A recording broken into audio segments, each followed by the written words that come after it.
Hola a todos, mi nombre es María Elena Pedraza, tutora par del IAS renal para el periodo 2022-1 y hoy vamos a hablar de fisiología renal, flujo sanguíneo renal y función tubular. También vamos a dar un pequeño repaso de diuréticos que ustedes no lo tocan durante el IAS, pero es igual de importante, ¿listo? Las referencias, como ya saben, igual están en el drive adicional. La que está relacionada al RAE 1, pues también les podría llegar a servir. Listo. Entonces vamos a hablar de unos conceptos claves. Osmolaridad, presión coloidosmótica y presión hidrostática. ¿Listo? Entonces, ¿qué pasa con la osmolaridad? La osmolaridad es la cantidad de solutos en una solución. ¿Qué solución y qué solutos? La solución, la sangre, la de toda la vida, y solutos, los que más se encuentran en la sangre, que son sodio, glucosa y boom. Osmolaridad, ¿cuánto de esos tres hay en la sangre? ¿Listo? El valor normal es de 286 más o menos 4 miliosmoles. Y acá los tenemos pues representados. ¿Listo? Esa es la osmolaridad. ¿Qué pasa con la presión coloidosmótica? A grandes rasgos, es la presión que permite que el agua se quede, retiene el agua, impide que salga del compartimiento en donde está. Esa es la presión coloidosmótica. ¿Y qué viene siendo entonces la presión hidrostática? La presión hidrostática es la que tiende a sacar el agua. La presión coloidosmótica la retiene, la hidrostática la saca y la osmolaridad pues va a estar muy relacionada con la presión coloidosmótica. ¿Por qué? Porque técnicamente la definición de la presión coloidosmótica es la presión necesaria para detener el flujo de agua entre dos compartimientos, ¿listo? Entonces, si yo tengo igual cantidad de solutos aquí y aquí, no va a haber movimiento de agua, ¿listo? Más sin embargo, si acá tengo una mayor concentración de solutos, pues entonces el agua va a fluir hacia acá. ¿Está bien? Por eso la presión coloidosmótica. Pero a grandes rasgos, eso. Hidrostática, sacar, coloidosmótica, retener y osmolaridad, cantidad de solutos. Ahí está el movimiento que presentan. Listo. Flujo sanguíneo renal. Vamos a hablar qué pasa o cómo llega esa sangre al riñón.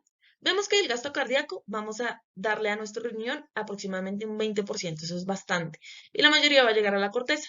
Pero entonces, ¿qué lo determina? ¿Qué determina qué tanto flujo le va a llegar a mi riñoncito? Pues básicamente la diferencia de presiones. ¿Qué es la diferencia de presiones? La diferencia entre el inicio del vaso y al final de este. ¿Listo? A grandes rasgos, la diferencia entre la arteria renal y la vena renal, y dependiendo de lo que estemos hablando. El flujo de entrada al glomérulo, pues, versus arteria renal versus el capilar glomerular. ¿Listo? Pero eso en cierto rango no es como tan importante, que le tenemos que poner bastante atención a la resistencia vascular. Esta fórmula ya nos la habían presentado mil y un veces, la volvimos a repasar el semestre pasado en respiratorio y hablábamos sobre la resistencia. En este caso la trasladamos a la resistencia de los vasos. ¿Qué pasa? Que tanto la longitud como la viscosidad son constantes. ¿Nosotros con qué podemos jugar? ¿Con qué vamos a cambiar la resistencia de los vasos? Con el radio. ¿Listo? El radio es aquello que nosotros vamos a modificar para poder cambiar la presión y aumentar el flujo. ¿Listo? Es así que se nos presenta esta gráfica. ¿Listo? Y vemos acá una ranurita, está constante, donde la presión se mantiene siempre. ¿Por qué? Por el calibre del vaso de entrada y del vaso de salida. ¿Listo? De la arteriola aferente y de la arteriola eferente. Y para que se mantenga la presión constante, esto para la presión hidrostática. Es así que el mayor determinante de la presión y por tanto del flujo sanguíneo renal va a ser el radio de la arteriola aferente y de la arteriola eferente. Y de esto mismo va a depender la tasa de filtración glomerular. ¿Listo? Hablando entonces de la tasa de filtración glomerular, ¿qué es la tasa de filtración glomerular? Es que tanto plasma se va a filtrar o va a pasar por la cápsula de Bowman. ¿Listo? ¿Qué tanto de aquí va a pasar acá? ¿Ok? Bueno, y porque hablamos de tasa. La tasa implica el factor de tiempo. ¿Listo? Entonces, ¿qué tanto plasma se filtra por la cápsula de Bowman en un minuto? ¿Listo? Y esta es la fórmula. Pasamos de 120 a 125 mililitros por minuto. ¿Y por qué hablamos de plasma? Porque la sangre es un montón de cosas. Es eritrocitos, es leucocitos, es proteína. ¿Y qué de eso vamos a filtrar? pues la sangre, los eritrocitos no. Si pasa eso es un problema, pero acá estamos en condiciones fisiológicas. Filtramos es el plasma. ¿Listo? El plasma es aquello que se va a filtrar por la cápsula de Bowman. Y así surge el concepto de flujo plasmático renal. ¿Listo? Vamos a repasarlo como con numeritos para que quede más claro. ¿Listo? 4.5 litros es nuestro gasto cardíaco. ¿Listo? De ese dijimos que el 20% se va a ir al riñón. Ese 20% es igual a 1 litro. ¿Listo? De ese litro, entonces dijimos que lo que se filtra es el plasma. ¿Cuánto es el porcentaje de plasma? Pues más o menos un 60%. Por eso mismo, vamos a decir que 600 mililitros es lo que le llega al riñón de flujo plasmático renal. ¿Listo? Y si lo relacionamos con la tasa de filtración, vamos a decir cuánto plasma en realidad se filtra por la cápsula de Bowman en 1 minuto. Y esa es la fracción de filtración. ¿Lista? Entonces, esa es igual a un 20%. El 20% del plasma que llega se filtra. Pero entonces, si ustedes ven esta ecuación, dicen, pues si yo disminuyo el flujo, pues se filtra más la fracción. Pero pues esto más o menos va en contra de lo que nosotros siempre hemos como tenido en mente, ¿listo? Que entre menos flujo, menos se filtra y entre más flujo, más se filtra, ¿cierto? La fórmula va en contra de todo lo que conocemos, de todo lo natural, ¿listo? ¿Qué pasa acá? Que digamos, nosotros disminuimos el flujo, ¿listo? Disminuimos mucho, mucho el flujo. Y acá se está como en estasis, está más tiempo, entonces se empieza a filtrar. Pero ¿qué va a pasar? Los osmolites, las cositas que están acá se van a empezar a concentrar. ¿Y va a aumentar qué? Pues la presión coloidosmótica. Eso quiere decir que retiene agua. Por eso mismo, cuando disminuye el flujo aumenta la presión coloidosmótica y disminuye la filtración. Esto sí sucede en la aferente. ¿Listo? ¿Por qué? Porque es el flujo plasmático renal, es lo que le está entrando al riñón. ¿Listo?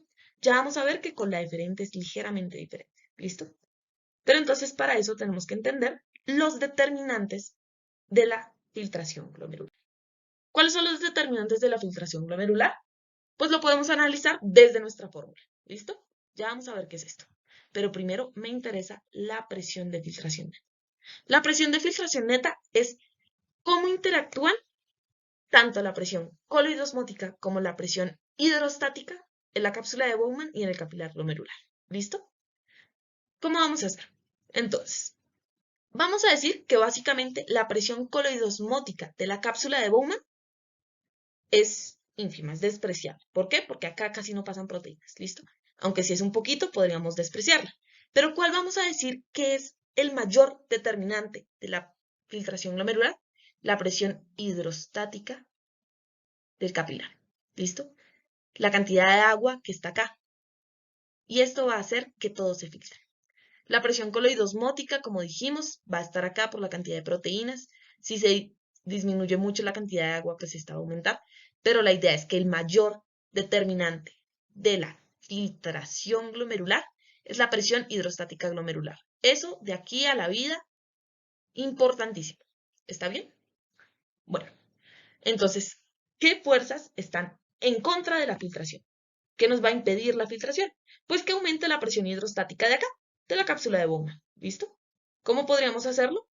Pues, por ejemplo, como vemos acá. Esta es una hidronefrosis. Ustedes pueden ver acá la superdilatación, cómo llega hasta incluso el cáliz renal. ¿Y qué pasa? Por ejemplo, nosotros tenemos acá nuestro polo vascular, nuestro polo urinario, ¿listo? Y nuestros túbulos. El túbulo. Viene acá. Pero digamos, nosotros ponemos una piedra. Entonces, pues sí, empieza a filtrar, pero entonces acá se acumula el agua y la fuerza se revierte. Eso estaría en contra de la filtración. Se aumenta la presión hidrostática de la cápsula de Bowman, por ejemplo, en contextos de urolitiasis, hidronefrosis, etc. Ahora, si aumenta la presión coloidosmótica del capilar glomerular, pues también, pues la cantidad de proteínas.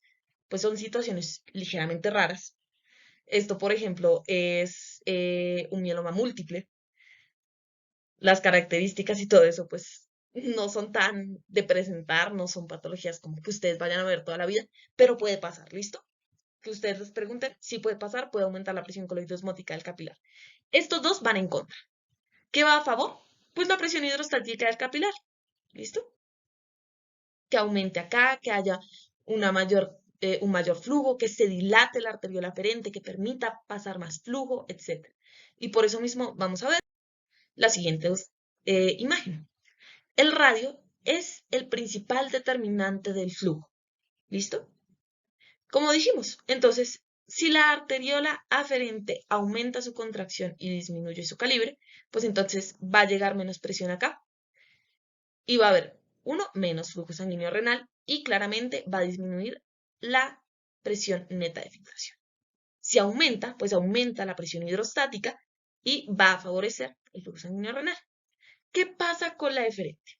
La eferente es ligeramente diferente, valga la redundancia. Si yo detengo el flujo acá, esto va a seguir fluyendo, va a seguir fluyendo, va a seguir fluyendo, va a seguir llegando flujo. Y eso va a aumentar la presión hidrostática, ¿listo? Hasta cierto punto, la contracción de la arteriola eferente va a favorecer la filtración. Pero como les dijimos, una contracción exageradísima va a aumentar entonces la presión coloidosmótica y va a actuar en contra, porque el agua se va a empezar a retener ahí. ¿Listo? Y la dilatación de la arteriola aferente pues va a disminuir la presión neta de filtración. ¿Listo? Eso por este concepto. Clarísimo tiene que quedar qué favorece y qué no favorece la presión neta de filtración y por tanto la filtración glomerular. Y ya pasamos a nuestra segunda variable, que es el coeficiente de filtración.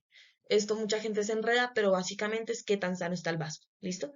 ¿Qué tanto puede filtrar ese capilar? ¿Y de qué depende?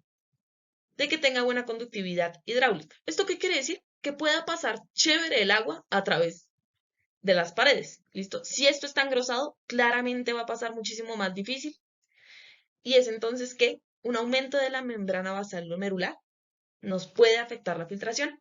Y pues claro, lo que dijimos, la superficie, siempre, menos glomérulos, menos filtración, básicamente. Eso por los determinantes de la filtración glomerular. Y como dijimos, pues el radio es el principal determinante, vamos a ampliar un poco más en eso. Bueno, entonces nos topamos con la regulación intrínseca, mecanismos que tiene el riñón para controlar lo que es la filtración. ¿Listo? Iniciamos con la regulación miogénica, que básicamente responde a los cambios de la presión arterial. Entonces, pongamos un ejemplo. Tenemos un paciente con una hipertensión voladísima, ¿listo? Tiene crisis hipertensiva. Pues yo de mi riñón no me voy a dejar dañar por un barotrauma, ¿listo? Aumenta demasiado la presión y me daña el capilar. ¿Qué hago? Pues entonces voy a cerrar la llave, voy a cerrar el flujo que llega, ¿listo? Entonces hago una contracción de la frente. Pero, por ejemplo, estoy en hipovolemia, pues entonces necesito que me entre más sangre al riñón, pues entonces abro la llave y dejo que pase. Hago vasodilatación. Eso por cambios de la presión arterial. Y digamos que eso está ligeramente relacionado con el feedback tubulo-glomerular. Ustedes ya le debieron haber mencionado alguna vez cuando estudiaron el eje renina-angiotensina-aldosterona, pero vamos a repasar qué es, cómo funciona, qué es esa vaina. ¿Listo? Entonces, resulta pasar acontece que esta es la mácula densa. En la mácula densa, como ya dijimos, ubicada en la porción distal de nuestra nefrona, vamos a encontrar el cotransportador sodio. Cuando yo internalizo el cloruro de sodio, pues entonces igualmente tengo que sacarlo. ¿Qué va, qué va a pasar? Que cuando yo saco eso, lo saco por medio de una bomba sodio-potasio ATPase. ¿Qué hace esa bomba? Utiliza ATP, hidroliza el ATP para sacarlo en contra de gradiente, ¿listo? Utilizando la energía. ¿Qué pasa con ese ATP que yo hidrolicé? Él se puede transformar en adenosina. Y la adenosina es un superconstrictor. Y como ya habíamos visto, ¿cuáles son esas células que hacen contracción? Pues bueno, las células de yuxtaglomerulares ubicadas en la arteriola aferente. Eso quiere decir que cuando estamos aumentando la cantidad de iones que llegan a la mácula densa, pues entonces va a haber una contracción de la arteriola aferente. ¿Por qué? ¿Qué quiere decir? Que haya demasiado sodio hasta el final de nuestra nefrona, que estamos filtrando demasiado. Nosotros llegamos, cogimos y se filtró un montón. ¿Listo? Acá. Y llegó a la parte distal. Como llegó a la parte distal, pues entonces se reabsorbe, etcétera, y se hace adenosina. ¿Y qué pasa? Que para la siguiente vez, pues entonces yo habré cerrado la llave, está entrando menos flujo y va a haber menos llegada de sodio. Eso es el feedback tubulo-glomerular. Y si hay entonces menos iones, pues entonces va a llegar menos sodio al final de la nefrona y va a haber menos adenosina que contraiga la arteriola aferente. Eso básicamente es lo que hace el control del feedback tubulo-glomerular, bajo el control de sodio. ¿Listo?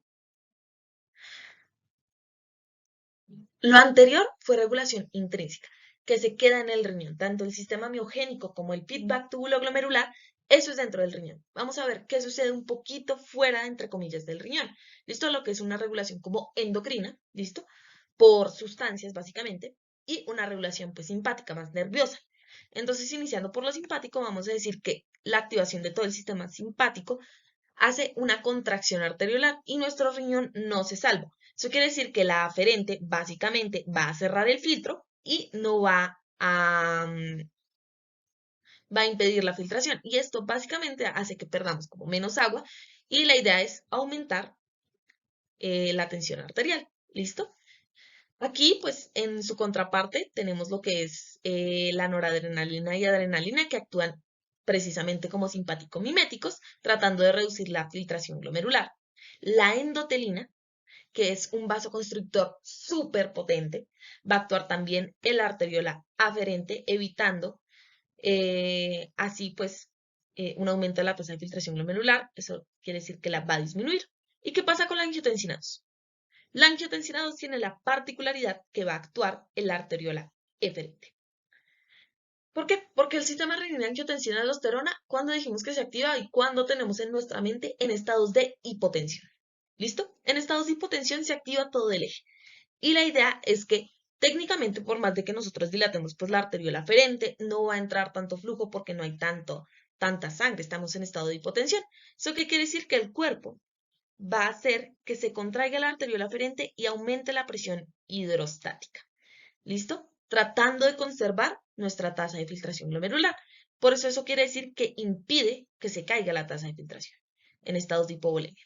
Eso mismo pasa con la DH, que igualmente es un vasoconstrictor de la aferente, estos dos. ¿Y qué pasa con la angiotensina 2? Que básicamente nosotros tenemos acá nuestro capilar, peritubular y nuestro túbulo. ¿Listo? ¿Qué pasa? Que nosotros, básicamente, la red peritubular viene de la arteriola eferente. ¿Listo? Entonces nosotros acá cerramos la llave. Entonces, pues están llegando menos solutos acá, menos agua, etcétera, y se está filtrando mucho más por los túbulos, ¿listo? Porque aumentamos nuestra presión hidrostática. Como aumentamos nuestra presión hidrostática, pues igual funciona como si fuera en la misma cápsula. Donde haya más presión hidrostática, pues va a tender a salir el agua, ¿listo? Y el agua siempre va acompañada ¿de qué? De sodio, ¿listo? Por eso decimos que la angiotensina 2 también aumenta la reabsorción de sodio, porque a los capilares peritubulares, pues entonces va a fluir ahora agua y sodio. Y asimismo, pues trataremos de aumentar la presión arterial. ¿Listo? Eso por el lado del aferente. ¿Qué pasa entonces ahora con el óxido nítrico? El óxido nítrico aumenta la filtración glomerular. ¿Cómo aumenta la filtración glomerular? Por medio de la aferente. La aferente, vamos a decir que técnicamente está protegida de la acción de la angiotensina 2 por la producción tan alta que hay acá de óxido nítrico. ¿Listo? Acá abunda esa vaina. ¿Listo? Hay un montón. ¿Qué pasa si, por ejemplo, nosotros... bueno, y eso mismo pasa con las prostaglandinas. ¿Listo? Las prostaglandinas y el óxido nítrico actúan en la arteriola aferente y amortiguan la acción de la angiotensina 2. ¿Qué pasa si nosotros ingerimos AINES, un ibuprofeno para el dolor en un paciente renal? Pues entonces le estamos quitando la capacidad de dilatar la arteriola aferente. Eso quiere decir que la presión hidrostática va a caer. ¿Listo? Y por eso es que los AINES están especialmente contraindicados en pacientes renales, porque hacen que la arteriola deferente pierda la capacidad de vasodilatarse y disminuye la presión hidrostática, bajando la tasa de filtración glomerular. ¿Listo? Eso técnicamente es lo mismo que podría pasar con el enalapril y todos los que están actuando sobre el sistema de renina-angiotensina-aldosterona, pero pues a nivel de la deferente. ¿Listo? Eso sería todo como por la regulación extrínseca. Vamos a aplicar todos estos conceptos que entendimos en cómo se ven en las patologías. Por ejemplo, una disminución del coeficiente de filtración, ya dijimos, la salud del vaso. Si el vaso se afecta, pues entonces no se puede filtrar bien y disminuimos la tasa de filtración glomerular. ¿Qué patologías puede pasar? Las de este caso. Hipertensión, edad y enfermedad renal crónica dañan los vasos y no podemos filtrar bien. ¿Listo? Ese sería el primer caso. ¿Qué pasa si aumentamos entonces la presión hidrostática de la cápsula de Bowman? Una obstrucción urinaria, urolitiasis, hidronefrosis, eso nos va a disminuir la tasa de filtración glomerular.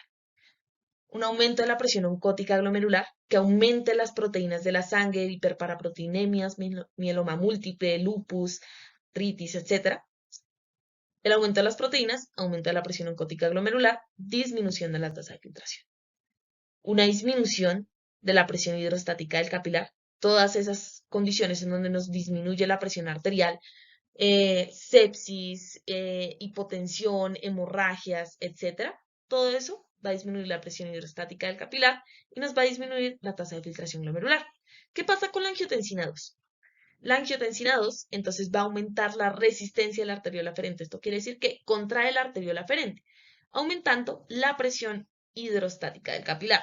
Se aumenta la presión hidrostática del capilar, ups, lo escribí mal, perdón, hidrostática. La presión hidrostática del capilar, pues entonces va a aumentar la tasa de filtración glomerular. Y para eso sirven los bloqueadores de la angiotensina 2, adicional que disminuyen el efecto de la angiotensina 2 sobre la arteriola aferente, y eso quiere decir que la vasodilatan como un segundo efecto. ¿Listo? Bloqueadores de angiotensina 2 van a aumentar la tasa de filtración glomerular. Y pues un aumento de la actividad simpática como vasoconstrictoras, endotelina, norepinefrina, etc., pues entonces va a disminuir la tasa de filtración glomerular por un aumento de la resistencia de la arteriola aferente. ¿Listo? Aumento de la resistencia de la arteriola aferente. Eso como determinantes de la filtración. Vamos a hablar entonces de la función tubular. Bueno, continuamos con función tubular y vamos a hablar entonces también, adicional a esta parte, pues lo que es diurético.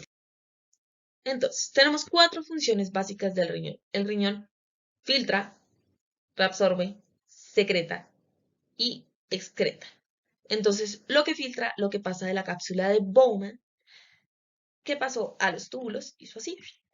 Lo que se reabsorbe, eso quiere decir que pasa del túbulo al vaso, vuelve a nuestro cuerpo, y lo que se secreta, que va del vaso, de los vasos peritubulares, ¿listo? Al túbulo. Quiere decir que sale de nuestro cuerpo. Reabsorción, vuelve a entrar, secreción, va a salir. Y la excreción, que básicamente es eso que sale al final de la orina, que pues esta es la fórmula, cómo se relacionan los tres, lo filtrado menos lo reabsorbido más lo secretado. ¿Listo? Eso es lo que va a salir por el riñón. ¿Qué pasa? Que todas las sustancias actúan absolutamente diferente. Nosotros tenemos acá el agua, el sodio, la glucosa, la insulina, la inulina, la mioglobina, la albumina. ¿Listo? Que recuerdan que nuestra membrana basal glomerular tiene un filtro tanto de carga como de peso, ¿listo? De peso molecular. Entonces, acá está el peso de la molécula, ¿listo? Entre más pesada, más grande la molécula, pues más complejo va a ser que pase por la membrana basal glomerular. Y pues adicional, la carga positiva o negativa. Lo negativo se va a repeler, es decir, pues las proteínas, ¿listo? Eso pues por parte de nuestra filtración. Sin embargo, pues todas estas se relacionan. Todas estas cuatro actividades se van a relacionar, ¿listo? Entonces, hay sustancias que simplemente se van a filtrar, ¿listo? No se van a reabsorber, no se van a secretar. Y eso quiere decir que lo que se filtra, se excreta, ¿listo?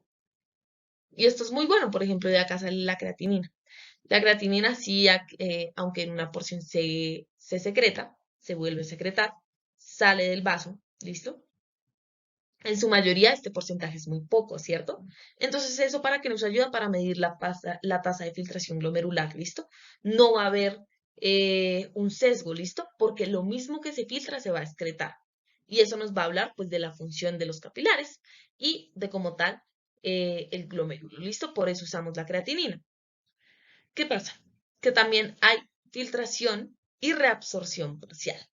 Esto por lo general pasa con los electrolitos, que quiere decir que se filtran, pero pues nosotros necesitamos sodio, no necesitamos cloro, no podemos quedarnos sin ellos. Entonces, pues nosotros intentamos devolverlos a nuestro cuerpo. Ahora, hay filtración y reabsorción completa, cosas fundamentales, ¿listo? Por ejemplo, nosotros sí o sí no nos podemos quedar con energía, sin energía, ¿listo? Entonces, pues, reabsorbemos casi toda la glucosa y en su mayoría, pues, aminoácidos. Y igual, pues tenemos filtración y secreción, que técnicamente la creatinina entra acá, pero pues como su secreción es tan poquita, pues entonces la filtración y secreción suceden en sustancias como ácidos orgánicos. Vamos a hacer un gran resumen de entonces qué se filtra y qué no se filtra. ¿Qué se filtra? Entonces, ¿qué queremos sacar del cuerpo? Básicamente, desechos, sí o sí, urea y creatinina, los mismos con los que medimos nuestra función renal, creatinina, también péptidos chiquiticos, insulina y mioglobina, incluso ciertas proteínas plasmáticas muy chiquiticas, eh, cosas orgánicas como la glucosa, los aminoácidos, las cetonas, como ya vimos, pues tienen reabsorción, y los electrolitos que igualmente tienen reabsorción. ¿Listo? Estos en su mayoría, pues no mucho. Eh, bueno, ¿qué no se va a filtrar? Proteínas con carga negativa, globulinas, fibrinógeno, ¿y qué pasa con las globulinas? Por ejemplo, en la enfermedad renal crónica, como se dañó toda la membrana, no hay buena protección de carga, entonces estas se filtran. ¿Y cómo se filtran? Por ejemplo, podemos perder lo que son inmunoglobulinas, ¿listo? Y las inmunoglobulinas, pues claro, hacen parte del sistema inmune y esta es una de las razones por las que los pacientes con enfermedad renal crónica, pues tienen una mayor susceptibilidad a infecciones, ¿listo? Los lípidos también se filtran y pues bilirrubinas, T4 y T3 igualmente y cortisol, que son a base de colesterol. ¿Listo? Igual si se filtran los lípidos, pues igual las moléculas que están hechas a base de. Listo. Entonces vamos a ver entonces cómo se maneja un poco eso de los líquidos, los electrolitos que como vimos se filtran, pero se reabsorben porque los necesitamos. ¿Listo? Todos estos vamos a ver cómo es que nosotros los necesitamos en nuestro cuerpo y cómo hacemos para que no se nos vayan por la orina.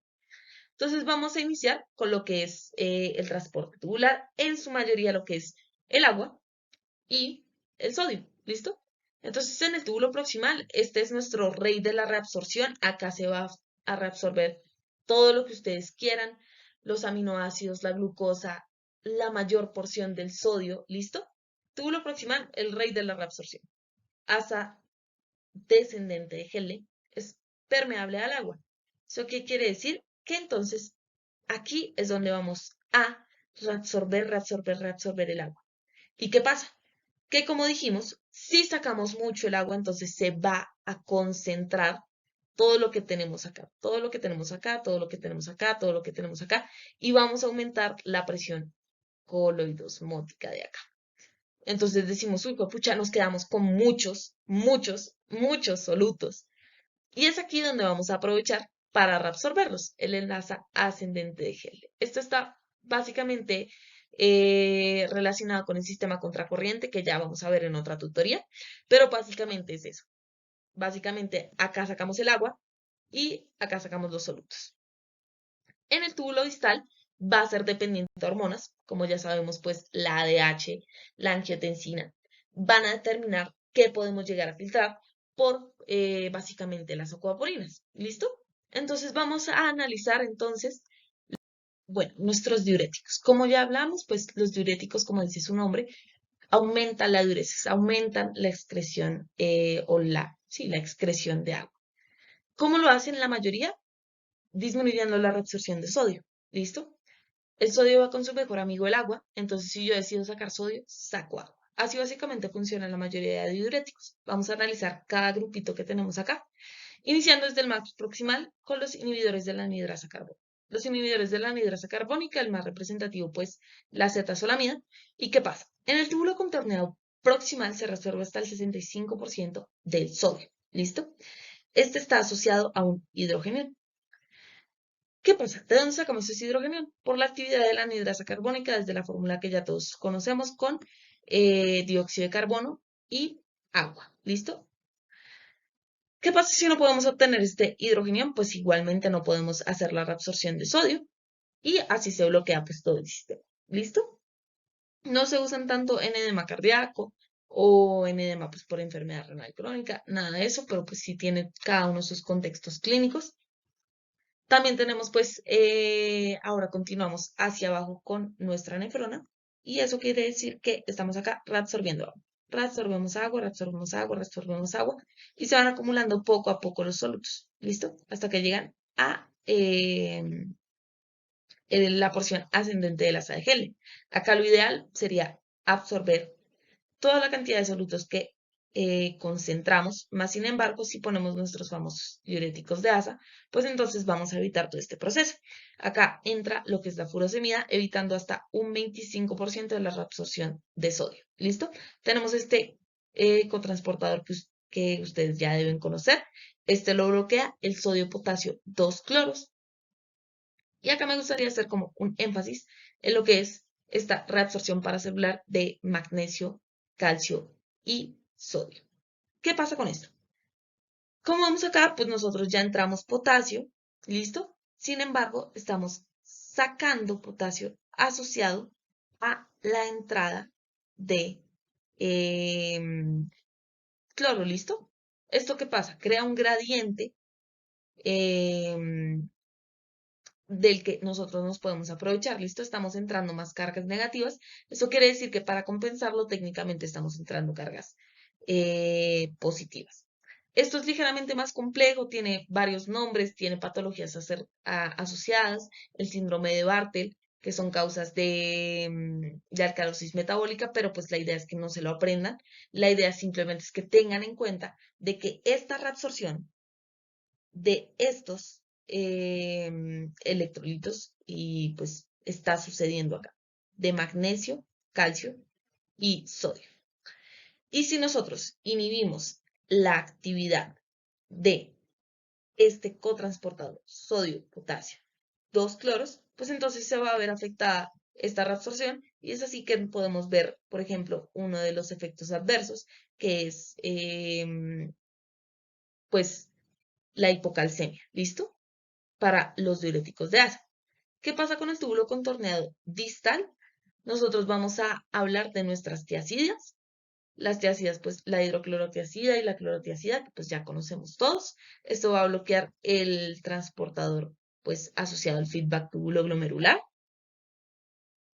Eso pues va a tener sus repercusiones sobre todo el eje. La idea no es extendernos acá, pero pues que lo tengan en cuenta que también estos dos diuréticos específicamente van a alterar todo el feedback túbulo glomerular porque están haciendo una mayor entrega de, de iones a la mácula densa y como hay una mayor entrega de iones, pues entonces van a aumentar la presión arterial por el aumento de la renin-angiotensina aldosterona y eso va a evitar que la pérdida tan abrupta de solutos, pues entonces caiga en hipotensión. ¿Listo?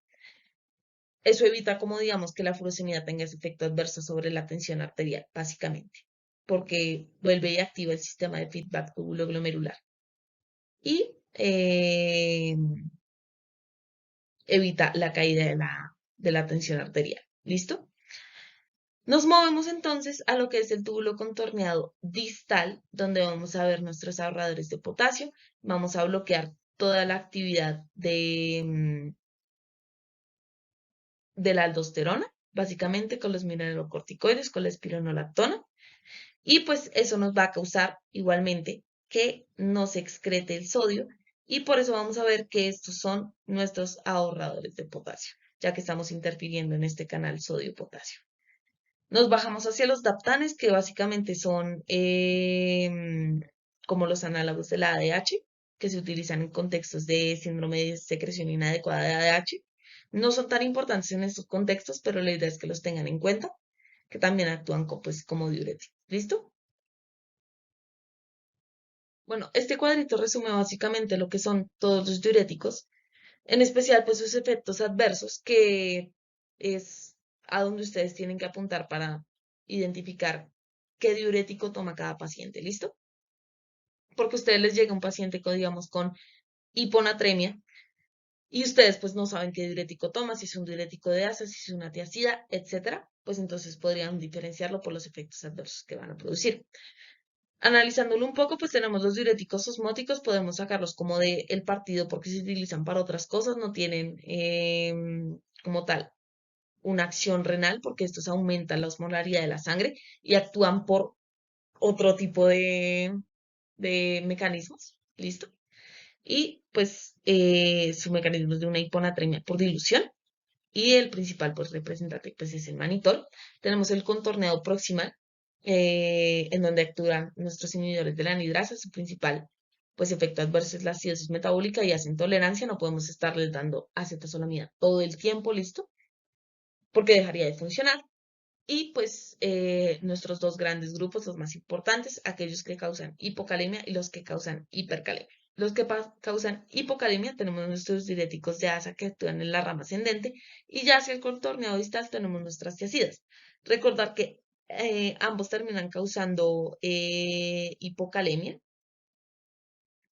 más sin embargo, solo los diuréticos de asa terminan causando hipocalcemia, como les dije, por la reabsorción. Y acá, básicamente, pues se presentan casi los mismos efectos adversos, una acidosis metabólica hipoclorémica y hipotensión podríamos llegar a generar, tratando de compensar con lo que es el feedback tubulo-glomerular, una hiperuricemia que llegaríamos a entender más cuando hablemos de todo el sistema de contracorriente de los túbulos. Y básicamente todos son iguales excepto por la autotoxicidad. Y acá están sus mayores representantes de los ahorradores de potasio. Pues si encontramos la espironolactona y la perrenona, que podríamos usarlos en contexto de falla cardíaca, y pues llegan a tener efectos pues bastante llamativos, igual la acidosis metabólica, pero podemos encontrar incluso ginecomastia, y pues tratar la hipercalemia, porque una hipercalemia clínica pues podría ser bastante perjudicial, es incluso pues mortal en ciertos contextos. Hacia el final vamos a entender un poco de lo que es la función tubular hacia la glucosa. Recordemos que esta es una de las que tiene reabsorción casi completa, ¿listo? Si no es por decir completa. Vamos a ver que todo esto sucede tanto en el túbulo proximal y esto está dado por los SGLT2 y un GLUT2. Los SGLT2 son cotransportadores con sodio, como podemos ver acá. Y tiene una distribución pues un poco rara porque a nivel proximal nosotros tenemos más SGLT2, ¿listo? Y así a nivel distal, ¿listo? Terminando ya el túbulo contorneado proximal, vamos a encontrar los SGLT1.